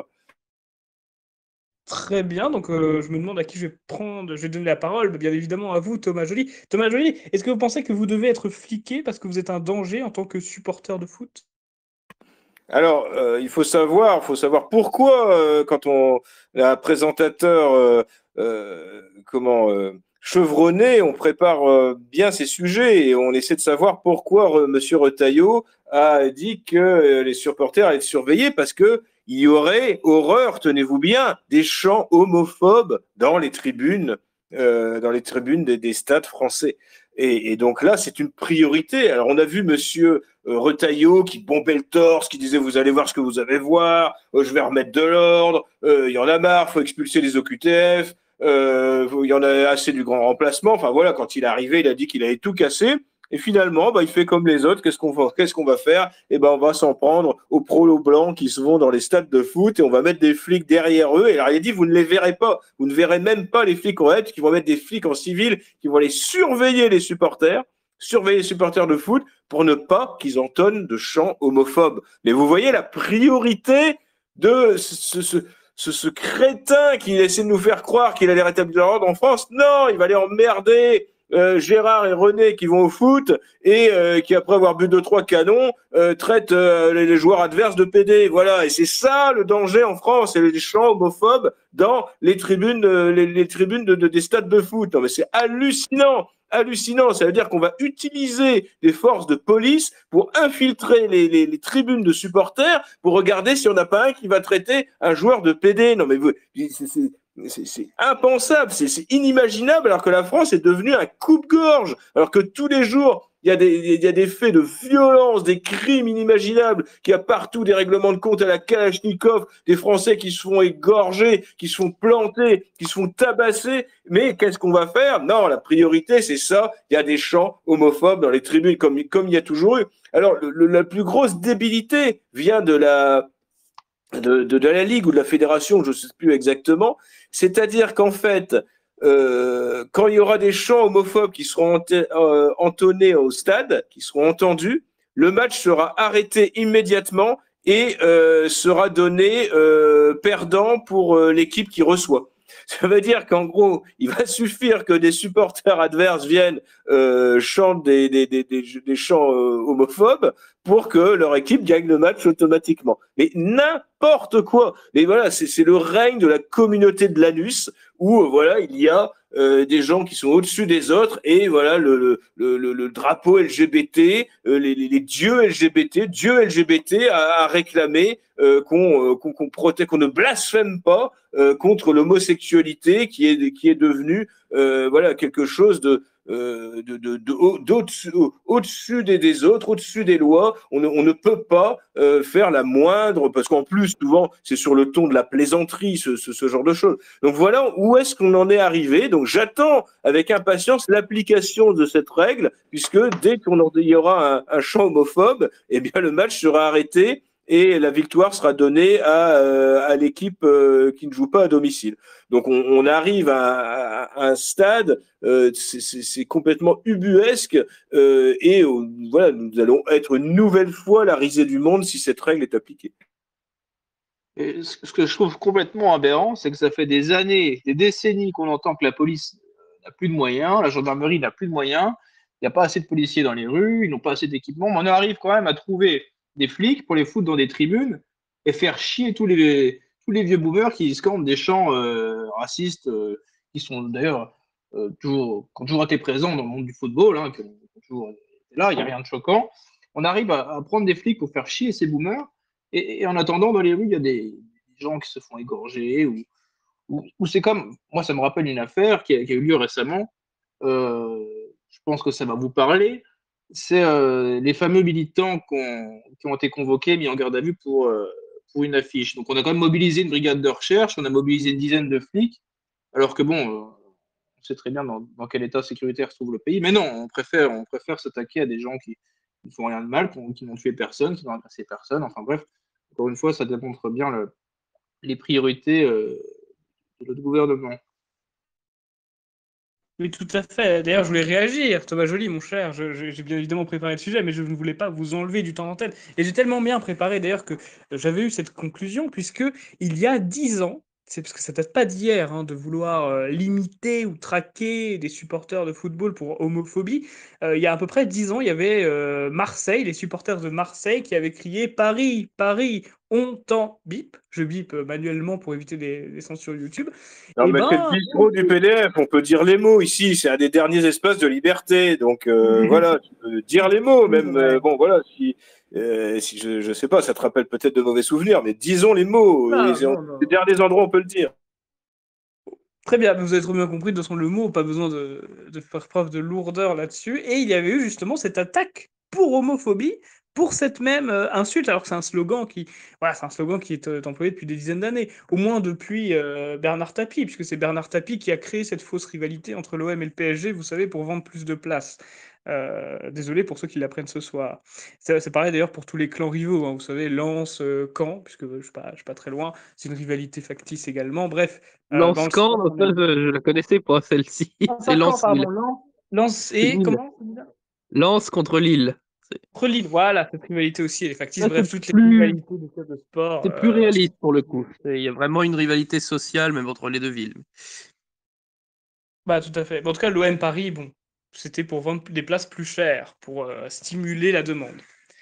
Bah écoutez, moi je n'ai plus qu'un seul sujet, et c'est un sujet qui est arrivé il y a quelques jours, il y a 2 3 jours. C'était encore à l'Assemblée nationale, on y revient, et c'est un sujet, finalement, on aurait pu ne presque pas en parler, parce que ça a été décidé à 4 voix près, 50 pour et 46 contre. Quel est ce fameux sujet? Alors on va aborder un sujet qui est un peu sérieux pour le bistrot, c'est le sujet de la pension alimentaire. Vous savez, quand vous déclarez vos impôts, vous avez une case pension alimentaire, et cette pension alimentaire est défiscalisée. Sauf que là, c'est fini. C'est fini depuis quelques jours, les pensions alimentaires ne sont plus défiscalisées. Donc, j'essaie d'imaginer, j'essaie de réfléchir qu'est-ce que cela implique. Déjà, pourquoi ça a été défiscalisé? Alors, ce serait pour l'égalité homme-femme. 97% des personnes qui versent une pension alimentaire sont des hommes, donc c'est eux qui ne recevront plus cet avantage fiscal. Et donc 3%, on imagine bien que c'est des femmes. Et je ne sais pas quoi en penser, parce que j'ai envie de vous dire, si l'intention c'est de diminuer les situations monoparentales, pourquoi pas, ce serait bien, mais est-ce qu'il y aura moins d'enfants qui se verront avec les familles déchirées, des parents divorcés, sous prétexte que la pension alimentaire n'est pas défiscalisée? Moi, je ne crois pas. On a créé une situation, effectivement, où les couples se séparent très vite, la majorité des mariages finissent en divorce. On est passé de 11% de situations de familles monoparentales en 1990, maintenant on est à 24%. Est-ce que cette défiscalisation va créer des couples plus solides et des familles plus structurées? Bah, malheureusement, j'en suis pas sûr. Je ne sais pas ce que vous en pensez, vous, mais je ne crois pas. Alors, il faut savoir, c'est bien de penser à ça, mais c'est absolument pas ce à quoi a pensé la socialiste ou totalement inconnue qui a décidé de faire voter cet amendement. Là, on est juste dans la misandrie. Il n'y a pas d'autre objectif. C'est faire payer les hommes. Voilà, il n'y a pas d'autre chose. Là, on est dans la vaginocratie et encore la vaginocratie, on va dire sèche, desséchée. Parce que quand on voit la gueule de ces bonnes femmes, ces bonnes femmes en pleine ménopause qui décident de régler leur compte avec les hommes, ça ne va pas plus loin que cela. Là, ça jubile. Il y a les députés et les filles qui lui ont dit Cyrielle Châtelain, bravo pour l'adoption de cet amendement. Les hommes ne pourront plus défiscaliser les pensions alimentaires qu'ils versent. Alors, c'est-à-dire que garder les hommes, tiens, bien fait pour leur gueule. C'est-à-dire qu'ils doivent déjà verser une pension alimentaire et en plus, ils vont être imposés sur de l'argent qu'ils donnent. Alors, c'est vrai que les femmes qui recevaient, donc les femmes seules qui recevaient cette pension alimentaire, devaient l'inclure dans leurs impôts et payer des impôts dessus. Ce qui aurait pu être fait, c'est justement défiscaliser dans les deux sens. C'est-à-dire que les hommes, qu'on ne fasse pas payer d'impôts sur une somme qu'ils ne perçoivent pas, puisque c'est une somme qu'ils donnent à leur ex-épouse, mais la mesure juste aurait été de défiscaliser aussi du côté des femmes. Mais non, là, le but, c'est de fiscaliser l'homme qui donne l'argent et de défiscaliser la femme. Bon. Donc là, c'est véritablement une sorte de vengeance vis-à-vis des hommes. Alors, ça concerne beaucoup de monde, hein, puisque vous savez voir qu'il y a plus d'un couple sur deux qui divorcent. Hein. C'est tout de même beaucoup. Il y a énormément d'enfants qui se retrouvent dans ces situations de famille, de parents qui ne vivent plus ensemble avec le versement d'une pension alimentaire. Mais pour les pères, parce que c'est toujours les pères, hein, je crois que c'est l'équivalent de 97%, ce sont des hommes qui versent des pensions alimentaires aux femmes. Et donc, c'est une triple peine, puisque déjà, ces pères sont en règle générale privés de leurs enfants, hein, puisqu'ils n'obtiennent pas la garde. Qu'ensuite, ils sont obligés de payer des pensions qui sont souvent décidées par des juges féminines, hein, puisque il y a une grande féminisation de la magistrature, des juges féminines et féministes qui en général font payer aux hommes des pensions souvent délirantes, qui mettent en péril même leur équilibre financier personnel. Et là, ils vont être triple peine, c'est-à-dire qu'en plus, ils vont devoir payer des impôts sur les sommes énormes qu'ils versent à leur ancienne épouse. Donc voilà, il y a même pas, à aucun moment, ils ont dû se poser la question si ça allait éviter qu'il y ait que les gens fassent plus d'enfants, que les couples ne se séparent plus. Pas du tout, c'est pas du tout dans leur objectif. L'objectif, c'est de dire tiens, on va foutre ça dans la gueule de l'homme blanc. Voilà, c'est tout. Il y a rien d'autre.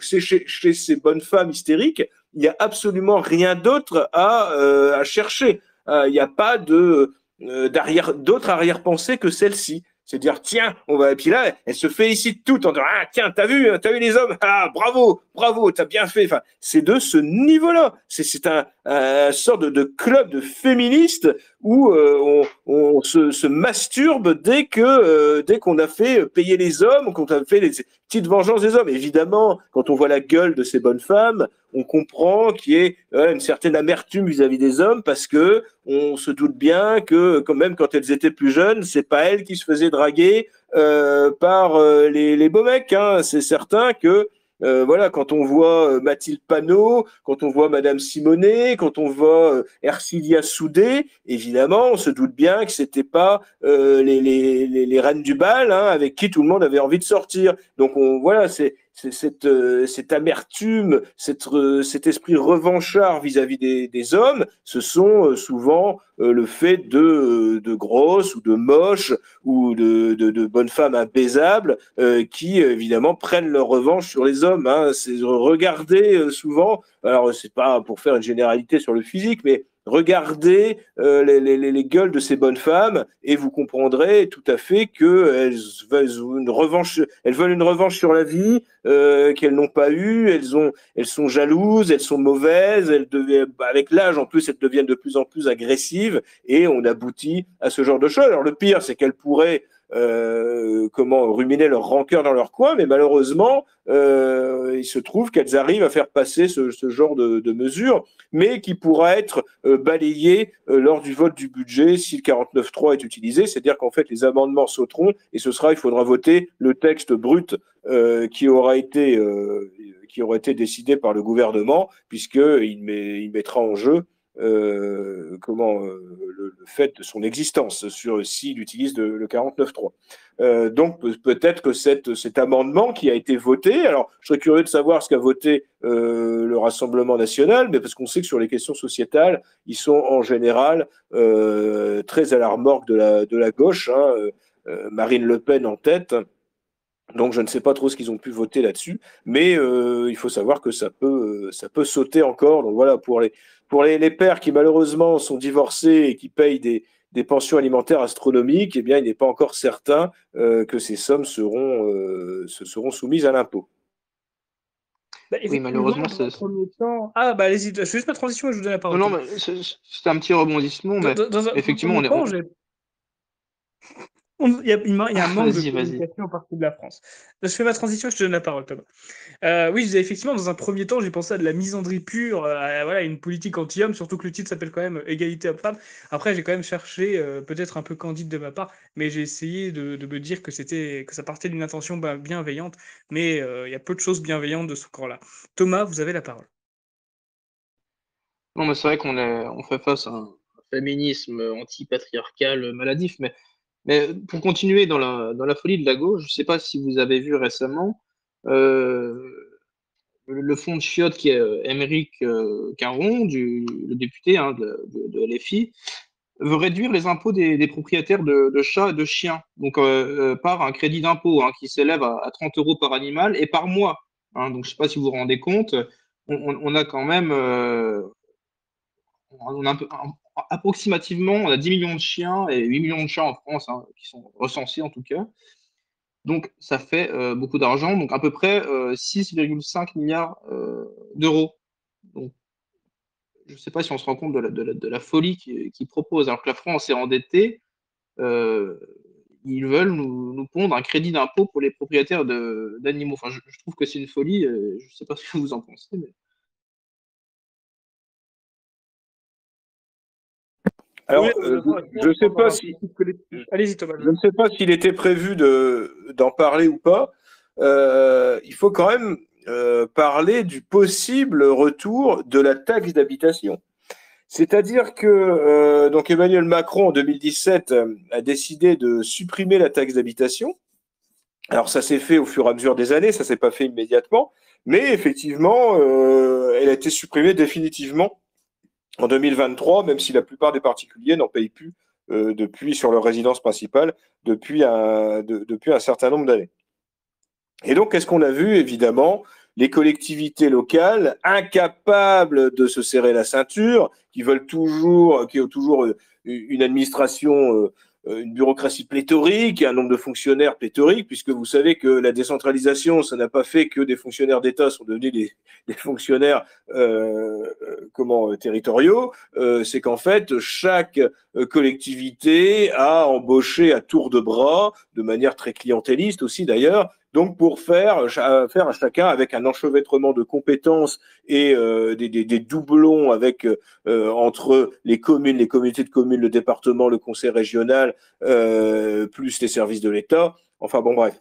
Ce que je voulais dire, c'est que de ce fait-là, les collectivités locales, immédiatement, ont fait exploser la taxe foncière. Et là, ces dernières années, on a vu des taxes foncières à certains endroits où c'est un véritable carnage pour les propriétaires. C'est-à-dire qu'ils ont totalement reporté la taxe d'habitation sur les propriétaires. Disons que la taxe d'habitation était plus juste puisqu'elle elle touchait toutes les personnes, qu'elles soient locataires, ou limite ce qu'il aurait fallu supprimer, c'est la taxe foncière, parce qu'on paye une taxe sur quelque chose qu'on a fini de payer. C'est un impôt qu'on paye sur quelque chose qui est censé nous appartenir. Et cet impôt devient de plus en plus insupportable pour les propriétaires, comme si être propriétaire, c'était quelqu'un de riche. La plupart des propriétaires sont des gens qui ont mis 30 ans à se payer leur maison et qui enfin, quand ils ont fini de la payer, ont souvent d'autres travaux à faire parce qu'il faut refaire la toiture, ce genre de choses. Et ben non, on paye une taxe foncière et là, on fait exploser cette taxe foncière, ce qui ne va pas encourager non plus les gens forcément à acheter. Ce qui n'est pas forcément très bon pour le marché de l'immobilier. Et donc là, on est arrivé dans une situation donc, où la taxe foncière est énorme, et qu'est-ce qu'on va nous ressortir? Là, on en voit avec gourmandise, la bave aux lèvres, on voit un certain nombre de politiques qui nous parlent du retour de la taxe d'habitation. Mais ne vous inquiétez pas, la taxe foncière ne va pas baisser pour autant. C'est-à-dire qu'ils vont remettre en place la taxe d'habitation que vous aurez à payer quand vous êtes propriétaire. En tant que propriétaire, vous allez payer une taxe d'habitation en plus de votre taxe foncière. Ça veut dire que vous allez arriver à un stade où les propriétaires vont être quasiment plus pauvres que les locataires. On va presque en arriver là. Et on va encore oser nous parler de pays ultralibéral. Mais là, on est au-delà du communisme. C'est un pays, mais ultra communiste, c'est même plus, c'est soviétique, c'est le socialisme appliqué, puisque nous sommes recordman du monde en France des prélèvements obligatoires. Et là, on va encore augmenter avec un possible retour de la taxe d'habitation. C'est-à-dire que c'est une paupérisation quasi générale et totale des classes moyennes. C'est-à-dire que les classes moyennes vont rejoindre, on va arriver, donc c'est véritablement le communisme, c'est-à-dire que propriétaires comme salariés, comme chômeurs, on va tous être à peu près, en gros, avec des salaires qui nous permettront à peine de quoi vivre. Et ben, on arrive à l'équivalent de l'URSS. C'est à peu près ça ce qui se passait en URSS. C'est-à-dire qu'en gros, la pauvreté c'était l'égalité dans la pauvreté. Eh bien, on y arrive de plus en plus. Et évidemment, ça va forcément réduire encore plus toutes les initiatives privées, tout esprit d'entreprise, puisque de toute façon, à partir du moment où vous êtes écrasé, surchargé de taxes, eh bien, vous n'aurez plus envie de créer votre entreprise, de travailler plus pour créer de la richesse, de la prospérité, d'acheter une maison, parce que vous dites, je vais acheter une maison, je vais être écrasé d'impôts, j'achèterai plus, je ne crée pas mon entreprise, je n'achète plus de maison. Eh bien, qu'est-ce qu'on en arrive? On en arrive au logement au logement HLM avec peut-être un petit lopin de terre qu'on nous donnera pour le cultiver. On arrive au communisme. C'est exactement cela, ce qui arrive quand on écrase une population d'impôts pour entretenir une sorte d'assistanat généralisé, une bureaucratie pléthorique et totalement inefficace. On en arrive quasiment là. Et je veux dire, étudier pour ceux qui ne connaîtraient pas exactement ce qu'était l'application du communisme, eh bien, nous y sommes. Nous sommes vraiment, c'est vraiment ce qu'ils veulent, mais dans tous les domaines. Quand ils veulent vous empêcher d'avoir votre voiture individuelle en rendant le trafic impossible, en tapant sur les automobilistes, c'est pour vous faire prendre un vélo.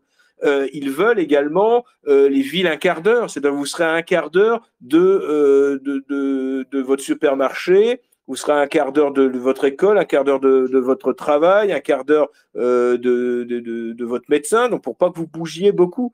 Et après, quand vous voudrez bouger, eh bien, il faudra que vous aurez le droit, vous n'aurez même plus les moyens de prendre ni l'avion ni le train, ou alors vous pourrez le prendre, vous aurez une sorte de crédit carbone ou ce genre de choses. C'est ce genre de monde qu'ils veulent nous faire.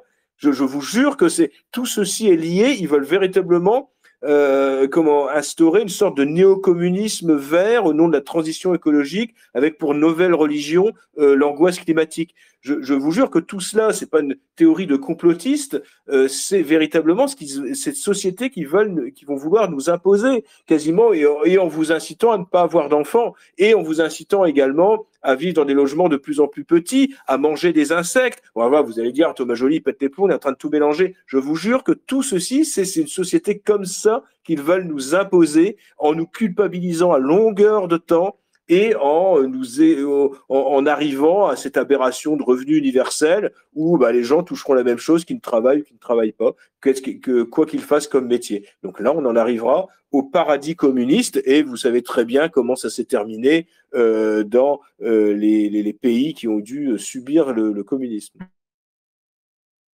Merci beaucoup, Thomas Joly. D'ailleurs, je tenais à rappeler, puisque je prépare l'émission, et du coup, je regardais un peu les taux de la taxe foncière. Sur la moyenne nationale, on est sur du 34% de taxe foncière, et sur Paris, on est à 51% quand même. Et sur des grandes villes comme par exemple Rouen, j'avais regardé, c'est 52% de taxe foncière. Donc c'est quand même des taux assez élevés et assez aberrants. J'imagine que dans le classement mondial, on doit être un des pays les plus taxés, si ce n'est le plus taxé. Je crois qu'on est deuxième après la Finlande, si je dis pas de bêtises. À vérifier, il faudra le fact-checker. Mais il me semble qu'on est deuxième après la Finlande, ce qui est quand même pas mal, deuxième. Mais j'ai bon espoir qu'on soit premier un jour, il n'y a pas de problème. On est bien parti. Impossible n'est pas français. Impossible n'est pas français, effectivement. Mais bon, en fait, on fait des records, mais des records négatifs. C'est un petit peu dommage. Alors, mes chers amis, je jette un petit coup d'œil, mais je crois qu'on a traité absolument tous les sujets. Oui, effectivement, on a traité tous les sujets, on peut se féliciter. On a 1h30 d'émission, on est pile dans les clous de d'habitude. Donc, je tiens à vous féliciter pour votre précision ainsi que votre rigueur. Félicitations.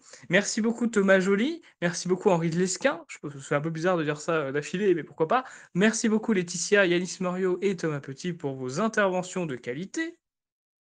Sachez que l'émission sera en rediffusion sur YouTube dès demain matin, et je vous invite bien évidemment à ceux qui m'écoutent à la commenter, à dire ce que vous avez pensé de cette émission, de ce qu'on a pensé, ce que vous avez pensé de nos propos. Rappelez-vous que c'est un bistrot, donc on va parler un peu de tout et n'importe quoi.